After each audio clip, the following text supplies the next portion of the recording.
ကျွန်တော်တို့ရန်ကုန်မှာဘတ်စကားမှတ်တိုင်မှာလူအများကြီးပဲပြုတ်ခဲပြီးတော့စောင့်ရတယ်နော်အဲ့ဒါကိုကြည့်ရင်းနဲ့အဲ့ဒါလေးကိုမြင်ပြီးတော့ကျွန်တော်အဲ့ဒါကိုဆင့်ပွားပြီးတော့တွေးပြီးတော့လို့ငါတို့တွေကလို့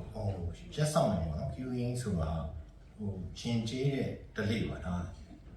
ကောင်းတဲ့အလေးထားတယ်ဒါပေမဲ့ကျွန်တော်တို့စီမှာအဲ့ချက်ပို့ရတာကျွန်တော်ရက်ဆောင်ရတဲ့ကိစ္စတွေကသူများတွေလည်းမတူဘူးထူးထူးဆန်းဆန်းနေအများကြီးရှိတယ်နော်ကျွန်တော်ငယ်တော့တမောက်အောင်ဆိုင်မှာတန်းစီရတယ်နော်နောက်ပြီးတော့ကောင်းစင်းကိုသွားပြီးတော့တကောင်စီရင်းတို့ဘာလို့အဲစီရင်းတို့တန်းစီပြီးဆောင်ရတယ်ဆိုတော့အဲ့ဒါစဉ်းစားပြီးတော့ကျွန်တော်ကရက်ဆောင်ဆိုတဲ့တခြင်းလေးကျွန်တော်ရေးပြတာပေါ့နော်ဆိုတော့အခုကျွန်တော်တို့တစ်ခါတလေရတော့လေကျွန်တော်စဉ်းစားမိတယ်ခရီးပါတယ်ကျွန်တော်တို့ဒီနေရာကိုသွားရတယ်ပေါ့နော်လမ်းမှာလူတွေအများကြီးပဲပိတ်ကျွန်တော်တနေနေရာကိုအကုန်လုံးသွားနေတာပဲဒါပေမဲ့တစ်ခါတလေအဲ့လို traffic ပေါ့နော်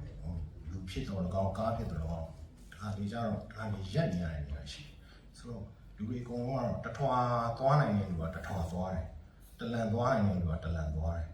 တမိုင်ခီးသွားနိုင်တဲ့လူကသွားကိုယ်ထွာနဲ့ကိုမတူကြဘူးနော်တချို့ကလမ်းရှောင်တချို့ကားနဲ့သွားဒါပေမဲ့ဥတီရက်ပေါ့ကျွန်တော်ဆိုလိုတာဥတီရက်တူနေလို့ရှိရင်ကျွန်တော် direction မြန်မြန်ရောက်တယ်ဥတီရက်ကနေတွေ့ပြီးတော့မှဘေးလိုက်တွေတွန်းတာတော့တစောင်းနေလို့ရှိရင်ကျွန်တော်တို့အကုန်လုံးရိုက်ဆိုတော့ကျွန်တော်အဲ့ဒါလေးကိုနည်းနည်းလေးပြောပြတာပါကျွန်တော်ဒါကျွန်တော်ခံစားရပါတော့ဆိုတော့ခရီးမြန်မြန်ရောက်ခြင်းကျွန်တော် direction တစ်ခုနဲ့အတူသွားလို့ရှိရင်တော့မြန်ရောက်မယ်လို့ကျွန်တော်ထင်တယ်ဘောနော်ဒါကျွန်တော်ယုံကြည်ပြောတာ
So yes, so yeah, now you want to yes, so yeah, no, yes, so yeah.